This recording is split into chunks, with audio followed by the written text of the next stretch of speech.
The road twisted like a dying snake, cutting through miles of dark woods. Jordan Phillips squinted through his cracked windshield as rain lashed at his car. He wasn't supposed to be out here. Hell. He didn't even remember taking the exit. The GPS had started rerouting on its own about an hour ago, stuttering through static like it was glitching. Then it went silent altogether. Now all he had was instinct, and the eerie glow of headlights guiding him into nowhere. He'd been on his way to his brother's engagement party, just a 2-hour drive from the city. But something had gone wrong. First the road signs got fewer, then the storm hit, and then the car started acting up. Now the fuel light blinked red, and the woods seemed to grow thicker on both sides. That's when he saw it. A sign, barely visible through the mist and rain. Everrest Inn vacancy. It stood crooked on rusted iron posts. The paint faded like it had been put up decades ago, and forgotten.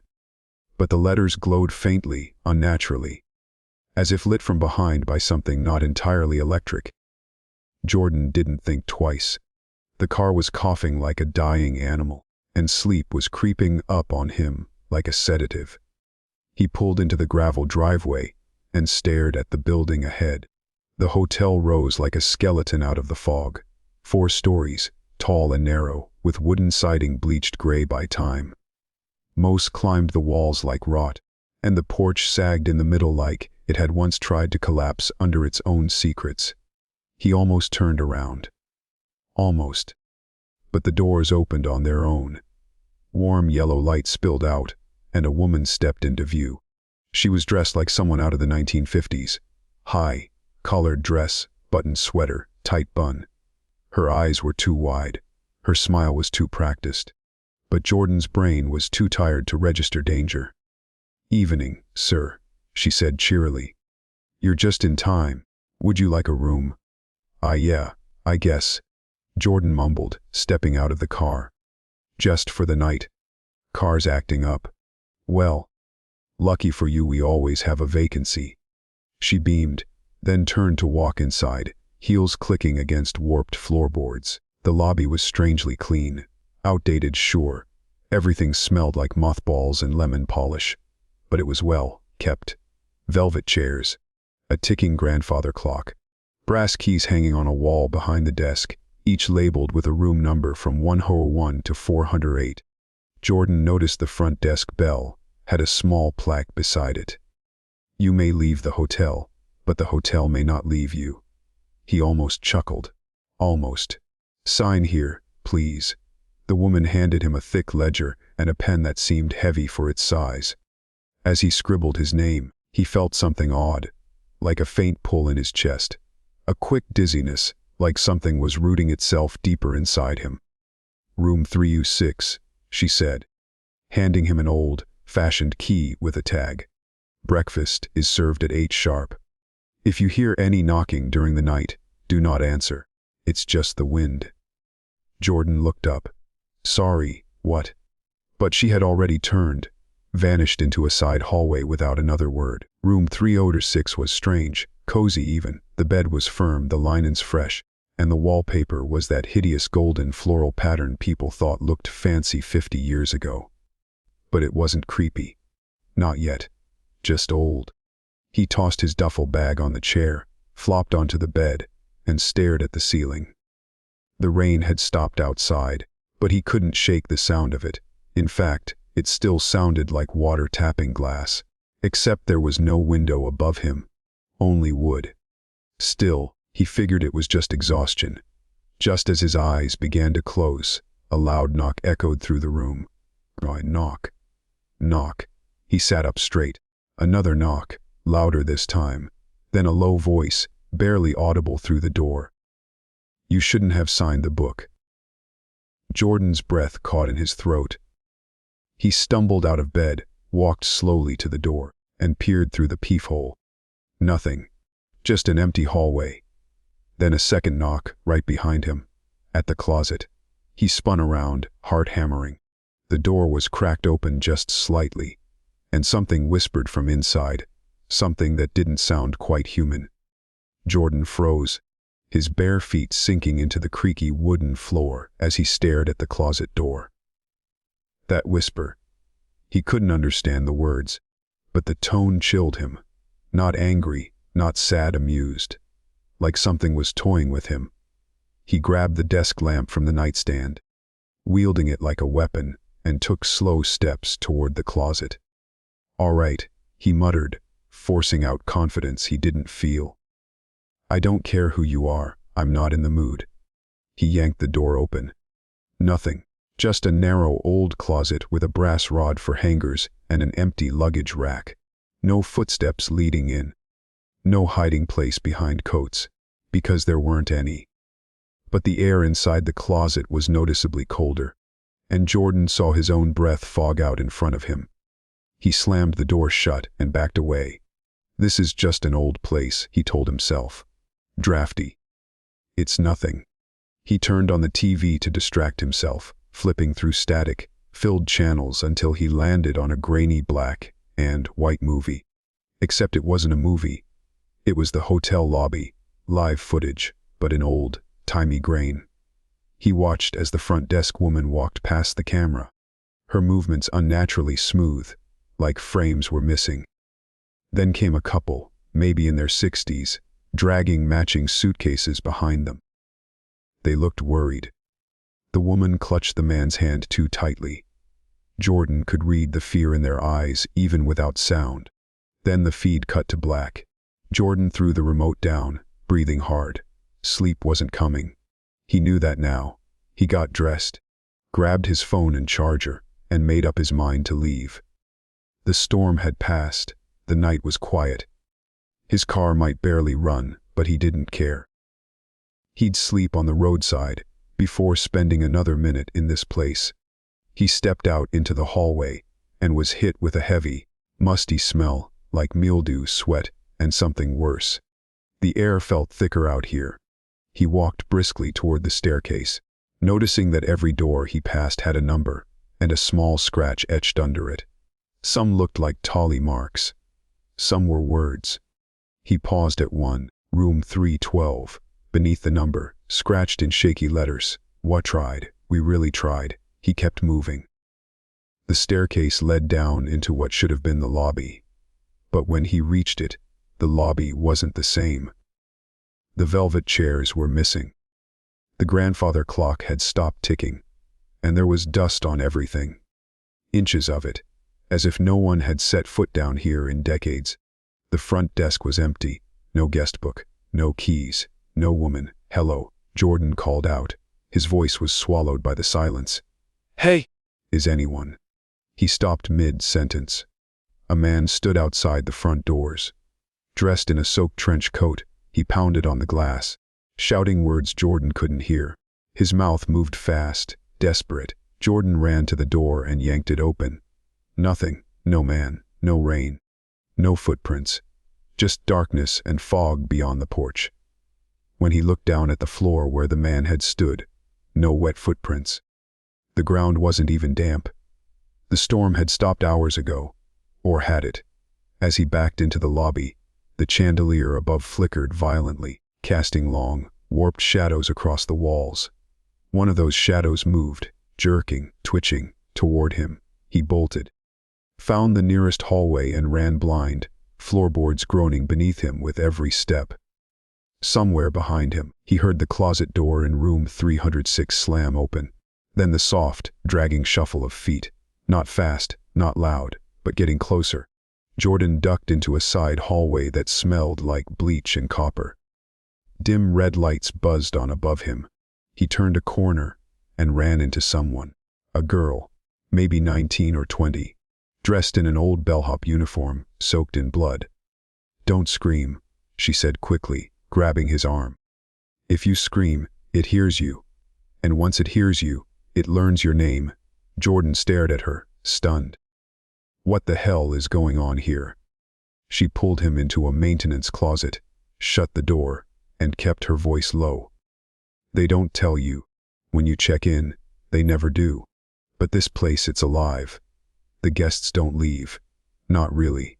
They think they do sometimes, but they're just dreaming. Or dead. Jordan's hands were shaking. Are you real?" "I was," she whispered, "before I opened the wrong door." Then she handed him something. An old brass key marked, Room Zaozen. "Don't go back to your room," she said. "You have one chance. This key opens a door in the basement. It's not supposed to exist. Find it before the hotel finds you." Before he could speak, the lights cut out. She was gone, and the dragging footsteps returned, louder now. Jordan stood frozen in the pitch-black closet, the metal key clutched tight in his trembling hand. The air was too still, too silent.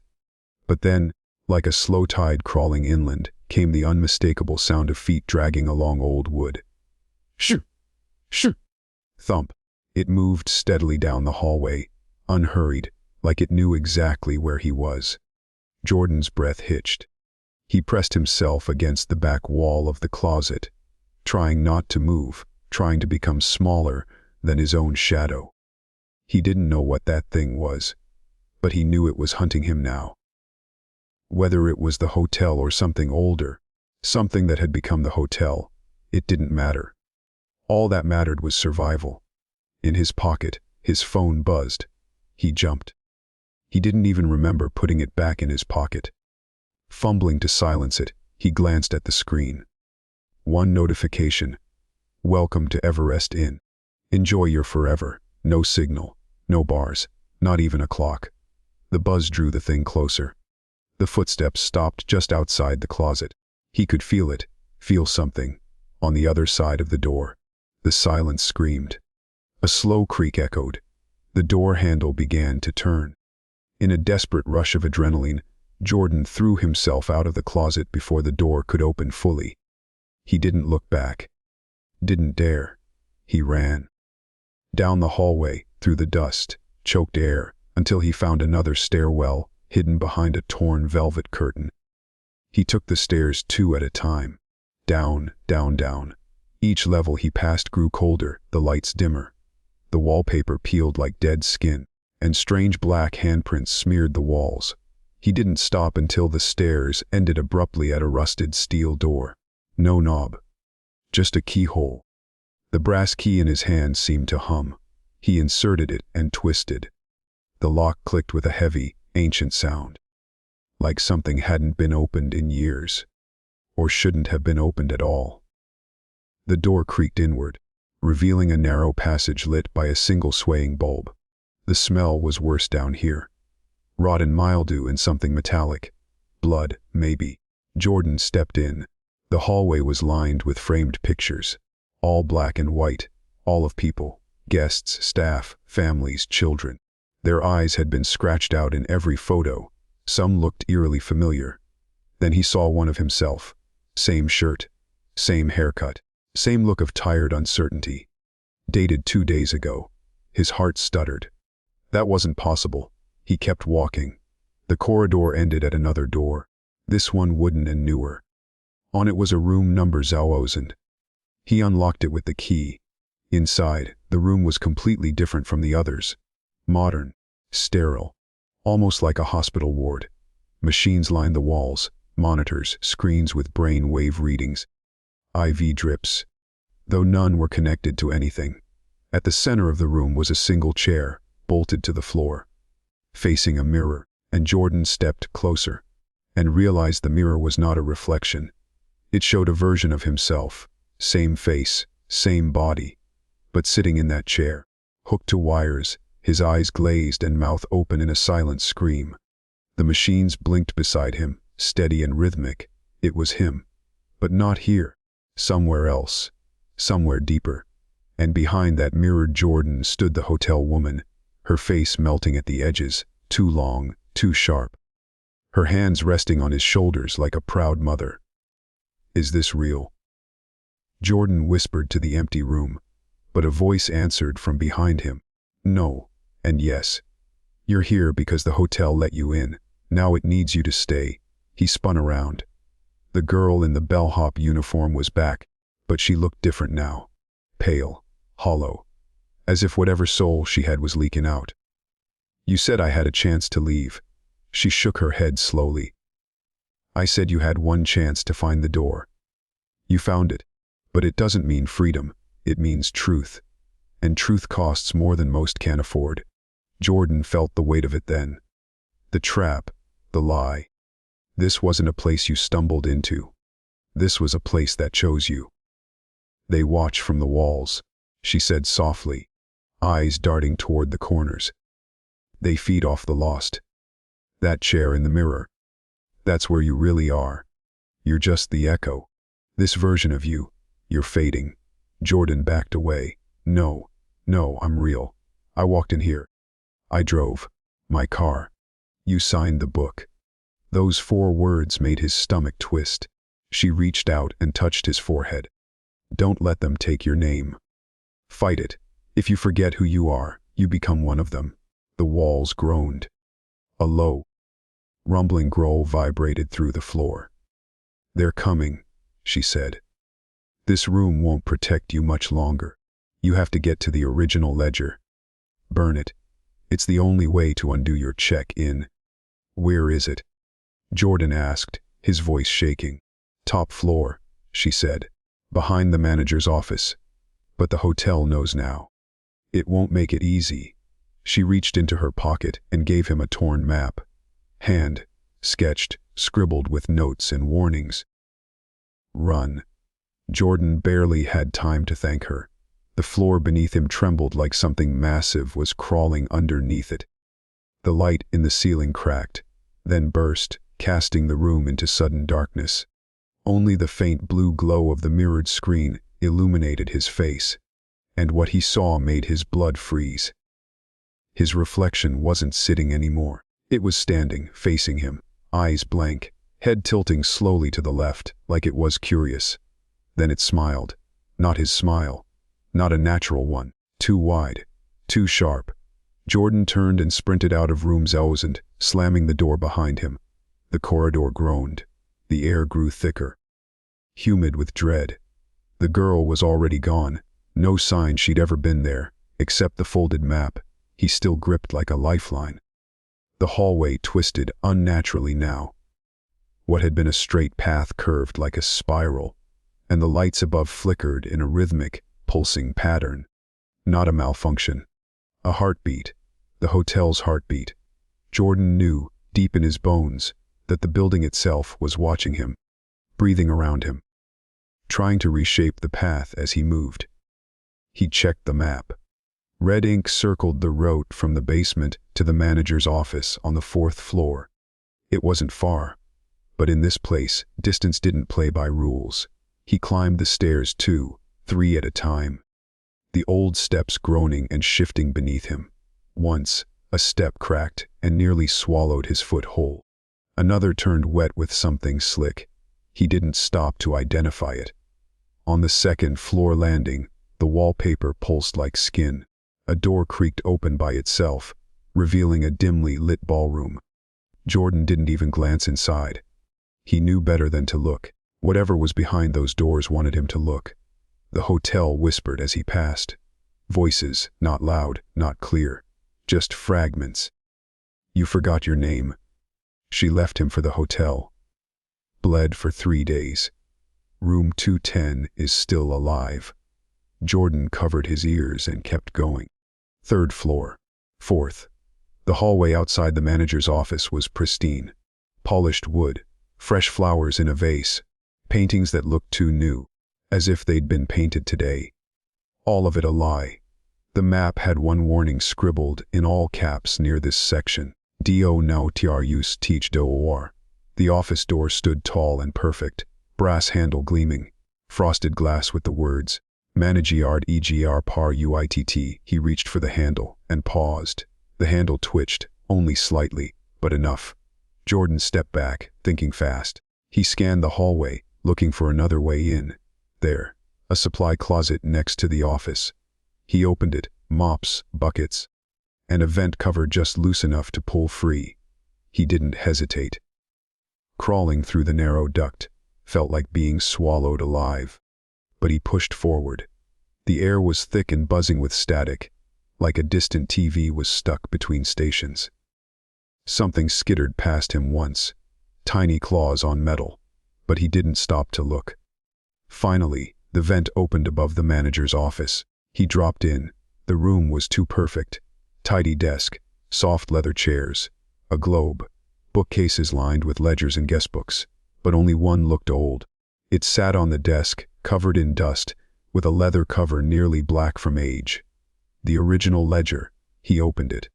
The pages were filled with names. So many names, each in the same faded ink. Some had been scratched out violently. Others were smeared, like they'd tried to erase themselves but couldn't quite vanish. And there, at the very bottom, was his, a JORDNPSRO home 36 CX and N307 AM. It wasn't his handwriting. As he stared at the name, the letters began to bleed. Black ink oozed from the paper like tar. The book shook in his hands, resisting. Screaming, he reached into his pocket and pulled out the lighter he always kept for camping trips. Hands shaking, he lit it and held the flame to the corner of the page. The fire took slowly, too slowly. The book screamed, an unholy sound that filled the room, not with noise but with pressure, like his skull would split open from the inside. The lights exploded one by one. The walls began to curl inward. Books flew from the shelves, but the fire kept growing until the name burned. Jordan's gone. A silence followed, deep, final. Then the office door slammed open, and the manager stepped inside. But he was wrong. Tall, gaunt, his skin sagging off his skull like it was rotting from the inside. No eyes, just hollow sockets that leaked black smoke. "You weren't supposed to find it," the creature rasped. Jordan backed away. "I didn't ask to be here. No one ever does." Then it lunged. But the flames from the book leapt between them like a barrier, roaring high, licking the walls. The room was engulfed. The manager shrieked and twisted, caught in the blaze, his body disintegrating into ash. Jordan turned and ran, not caring where the stairs were now. The building was on fire. The spell, curse, dream, whatever this was, it was breaking. He felt it. But the hotel wouldn't go down quietly. The walls screamed as he ran. Blood poured from light fixtures. Doors slammed behind him. But the more he moved, the more the illusion cracked. Paint peeled away. Carpets turned to ash. Rooms flickered between dimensions like they couldn't hold shape anymore. Finally, he burst through the lobby. It looked like a war zone now. The desk was on fire. The chandelier had fallen. Smoke filled the air. He sprinted for the door. It was open. No tricks. Just night and fog, and the wreck of his car waiting outside. Jordan didn't look back. He sprinted through the front doors of the Everrest Inn, lungs burning, shoes soaked with ash, and whatever else had oozed from the walls inside. Outside, the fog clung thick to the ground. But the fire inside the building had begun to bleed light into the world beyond. The hotel's groans echoed behind him, each one sounding less like collapsing wood and more like something alive in agony. He reached his car, a twisted, mud-splattered mess. The headlights flickered dimly like dying eyes. He yanked the driver's side door open and dropped into the seat, jamming the keys into the ignition with trembling fingers. It didn't turn over. Once, twice. The third time, the engine coughed to life with a roar, louder than it had any right to be. Jordan slammed it into reverse and sped down the gravel path, stones flying from under his tires as the Everrest Inn shrank in the rearview mirror. But the road had changed. It wasn't the gravel path he remembered. It stretched on endlessly now, 2 lines of ancient cracked pavement, with faded markings, surrounded by fog so thick he couldn't see the trees anymore. No GPS, no phone signal, no stars. He kept driving anyway. What choice did he have? After a few minutes, or maybe hours, time felt elastic. He spotted something up ahead. A sign. "Thank you for staying at Everrest Inn. Come back soon." He hit the brakes, tires screeching. No, that wasn't possible. He'd just left. But there it was, the same crooked sign, the same flickering letters. And beyond it, through the mist, he could see the hotel again. Whole. Rebuilt. as if nothing had happened. The fire hadn't touched it. It was exactly as it had been when he first arrived. Except now the porch was filled with people. Dozens of them, standing perfectly still, shoulder to shoulder, staring out at the road. Jordan shifted into reverse and backed up, then turned, drove the opposite direction, fast. Fog swallowed everything behind him. Again, he drove for what felt like an eternity. And again the sign, "Thank you for staying at Everrest Inn." This time, the people weren't on the porch. They were in the road, blocking it. Men, women, even children, all in dated clothes from different decades, all with hollow eyes, ashen skin, and expressions empty of thought. One of them, a girl in a tattered pink dress, raised her arms slowly and pointed at him. His car shut off. Dead. Jordan slammed his fists against the steering wheel. "No. No. I burned the ledger. I got out. You don't get to pull me back." But he wasn't yelling at people anymore. He was yelling at the hotel, at whatever it was that lived inside it. He stepped out of the car. The figures in the road didn't move. Then he noticed something. One of them, the girl from before, the bellhop. She stood in the center, her mouth sewn shut with black thread now, eyes wide with warning. She held something in her hand. A matchbox. She dropped it.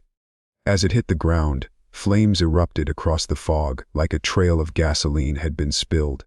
The figures shrieked, not with voices, but with the high, pitched screech of twisting metal and burning flesh. The fire consumed them instantly, tearing through their bodies like dry paper. The road lit up in orange and blue, and for a moment, Jordan saw a break in the fog. A clearing. He ran. Right through the fire. Right through their ashes, and into the trees beyond. Branches slapped his face. Mud caked his legs. But he didn't stop until he collapsed on cold dirt, chest heaving, soaked in sweat and smoke. And the fog was gone. Morning sun filtered through the trees. Birds chirped. The smell of fire had vanished. He stumbled to the roadside and waved frantically at the first car he saw. A trucker, wide-eyed and confused, who helped him into the cab and asked him what happened. Jordan tried to explain, but the words came out hollow. Unreal.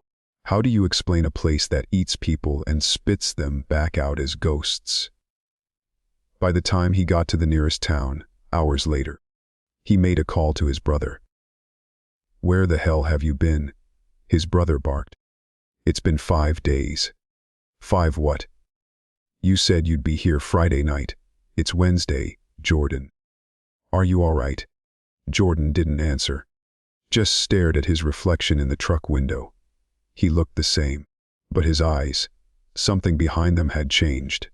Later that night, at a cheap motel with real walls and no whispers, he opened his phone to check his photos. His camera roll was mostly empty, except one picture, taken at 3:07 a.m. It was a photo of the Everrest Inn. Only, he hadn't taken it, and in the photo, he was standing on the porch, smiling, like he never left. Sleep didn't come easily that night. Jordan lay in the motel bed, staring at the ceiling fan slowly slicing the darkness above him.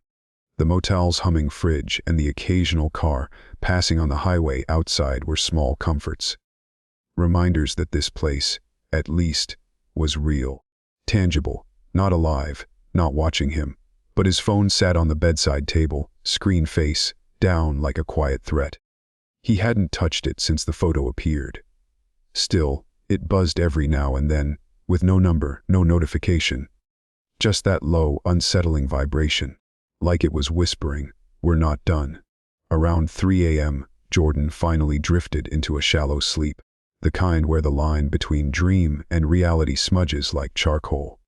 In that hazy space, he saw himself back at the Everrest Inn, but not the version he knew. This one was cleaner, brighter. No rot, no whispering walls. Guests were laughing. Children ran down the hallways with toy planes. The front desk woman smiled and handed out keys like candy. And then he saw himself again, dressed in the same clothes, carrying the same bag, checking in. His dream self turned and looked straight at him, Eyes hollow, smile too wide. Jordan jolted awake, soaked in sweat. He grabbed the phone. No missed calls, no messages, just one app he didn't recognize. It hadn't been there before. A black square with a gold icon shaped like a room key. Against every rational part of his mind, he tapped it. The screen went black. Then a single message appeared.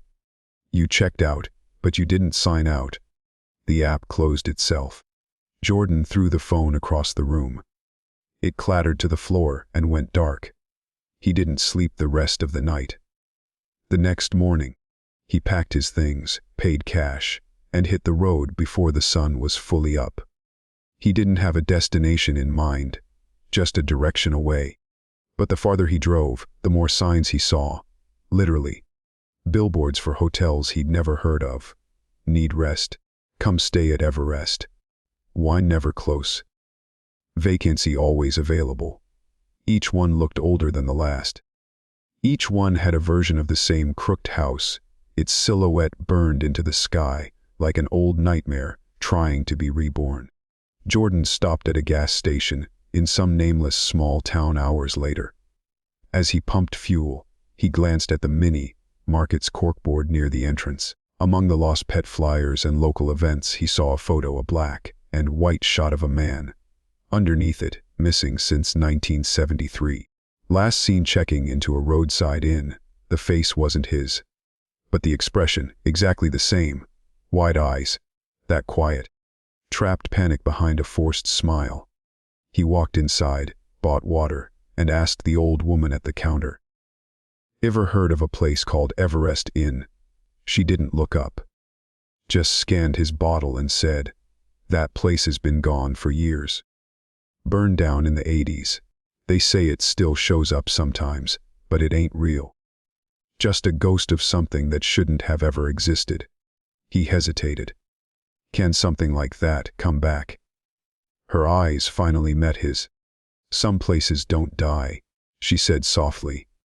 They just wait. Especially if someone leaves the door open. Jordan left without another word. He spent the next week driving from town to town, trying to forget, to disappear. He threw his phone into a river, switched cars, used fake names at cheap motels, but the signs kept finding him. The whispers came at night, and the photo, it appeared again, on a gas station receipt, burned into the back of it, his image, standing on the porch, that same unnatural smile. Eventually, Jordan realized something terrifying. He had never left. Not really. Everrest Inn wasn't just a place. It was a loop, a parasite. It let you think you escaped so you'd stop running. And when you finally let your guard down, it opened the door again. By the second week, he stopped trying to sleep. He started seeing the bellhop girl in reflections. Store windows, rearview mirrors, puddles. Always with her mouth sewn shut. Always pointing at something he couldn't see. One night, in a grimy diner, Jordan overheard two truckers talking about a weird old hotel one of them saw through the fog on Route 18. Looked brand new, but empty, the man said. Gave me the creeps. Jordan didn't turn around, just left money on the table and walked out. But the panic grew, because he knew what would happen next. The road would twist. The signs would appear again, and soon, so would the hotel. And this time, it wouldn't let him go. The road narrowed. It always did, when the end was near. Jordan had driven in a straight line for hours, maybe more. He no longer used maps. He didn't trust road names. Every landmark twisted after he passed it. Every mile marker felt familiar, then unfamiliar, then gone. The sky above had turned a strange, dull gray, like it wasn't weather anymore, but an old photo backdrop slowly peeling away. He was running on instinct now, or maybe fear. The gas needle in his new car, an old rust bucket he'd bought in cash 3 states ago, wavered just above empty, but he wasn't stopping. Not until the wheels died under him. He knew what was waiting. He could feel it before he even saw it. A pressure in his chest, a heaviness behind his eyes, like the world was holding its breath. And then it appeared. Just over the bend in the road. The Everrest Inn. Not burned. Not ruined. Perfect, clean, fresh paint. Lamps lit warmly on the porch.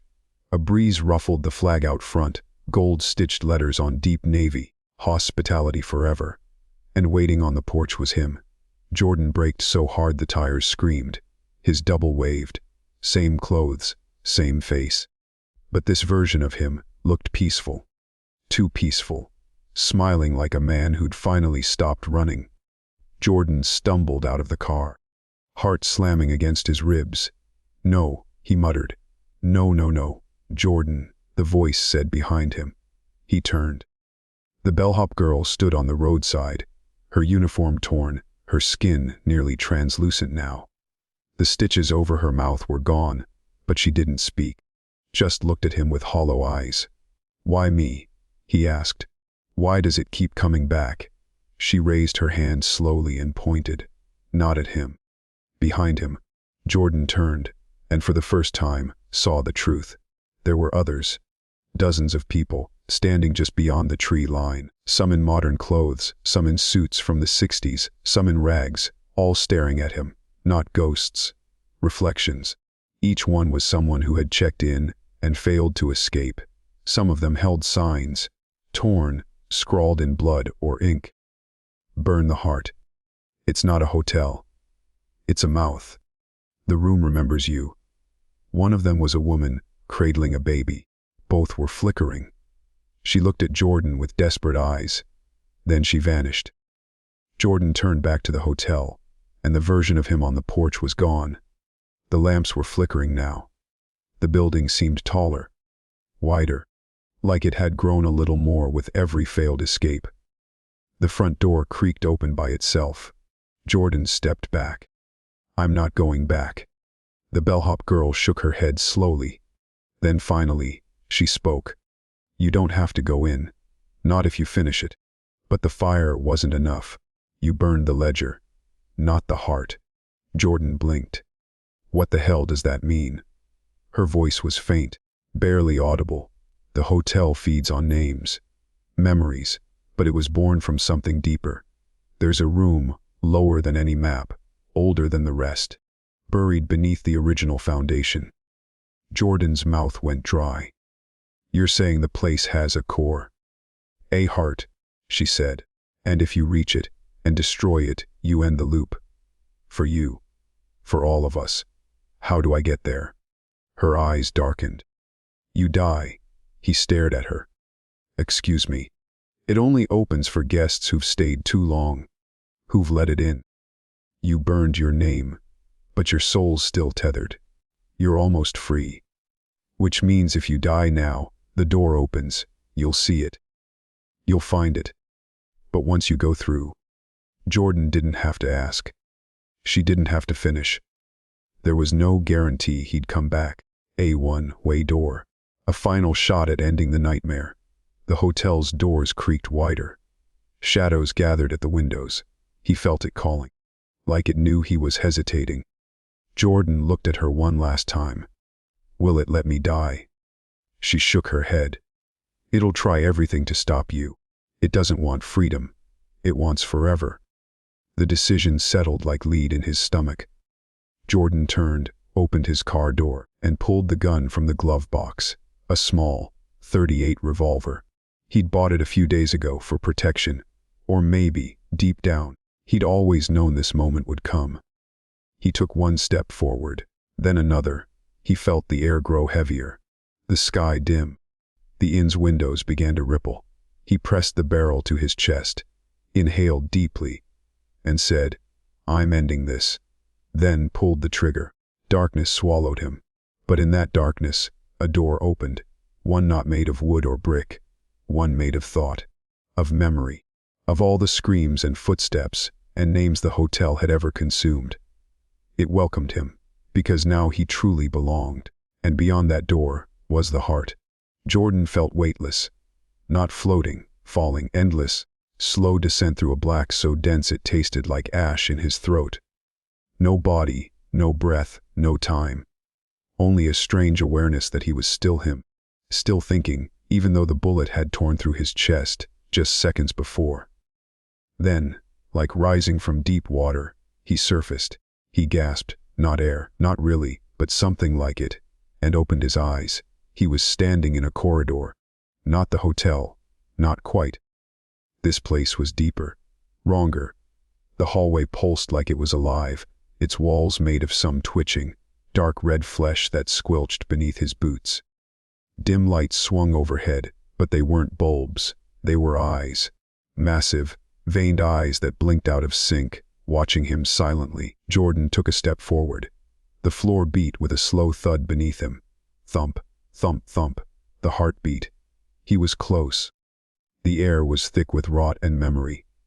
Faint whispers filled the space around him, but they weren't ghostly cries. They were names, being said over and over. Michael, Denise, Amber, Elijah, Jordan, each name heavier than the last. Each one spoken in a voice that sounded like 100 mouths speaking at once. He walked. There was no other choice. As he moved down the corridor, he saw rooms on either side. Not hotel rooms, but human ones. Memory rooms. Each door he passed flickered open for a second, showing pieces of people. A child's birthday party, frozen in time. A woman crying in a motel bathroom. A man on a hospital bed, alone. All souls the hotel had eaten. Moments it had preserved like trophies. Jordan passed one room that made his blood freeze, a replica of his apartment. His coffee mug on the counter. His flannel on the chair. His phone buzzing with a call from his brother. He turned his face away. That wasn't his life anymore. Not if he wanted to finish this.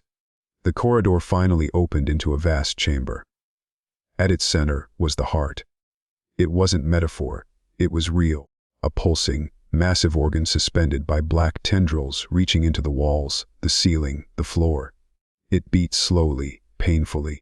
Each pulse sent waves through the fleshy ground, vibrating with power and pain. Faces were stretched across its surface, twisting, crying, screaming. Some were silent. Some mouthed words he couldn't hear. And in the middle, pulsing brightest, was his own. Jordan's face, embedded in the heart, eyes closed, still alive, still part of it. He approached slowly, the air thickened with heat and despair. Then the voice came, low, monstrous. All around him. You came back. You always do. Jordan clenched his fists. Not this time. You burned the book. But not the debt. You are mine. Every version of you. Every fear you ever fed me. They live here now. And they will never leave. Then I guess I'll die trying. He raised the lighter. The same one he'd used on the ledger. And lit the final match from the box the bellhop girl had given him. A wave of resistance hit him. Wind without wind. Force without motion. It threw him to his knees. The floor opened beneath him. Tendrils rising like serpents, grasping, pulling at his limbs, at his memories, at his face. You want to forget, we'll help. Let us in. Give us your name, and you'll never hurt again. Jordan screamed through clenched teeth. No. He forced himself forward, crawling toward the base of the heart, fire in hand. Your pain is a gift, the voice hissed. Your fear is our seed. Without it, you're nothing. Then I'll be nothing, Jordan growled. And he jammed the fire straight into the heart's core, where his face pulsed brightest. The effect was instant. The tendrils revved violently. The heart shrieked. Not with one voice, but with thousands. The ground split apart. The chamber erupted in a tidal wave of light and blood and howling memory. Every room, every soul, every piece of Everrest Inn screamed in unison. And the fire spread.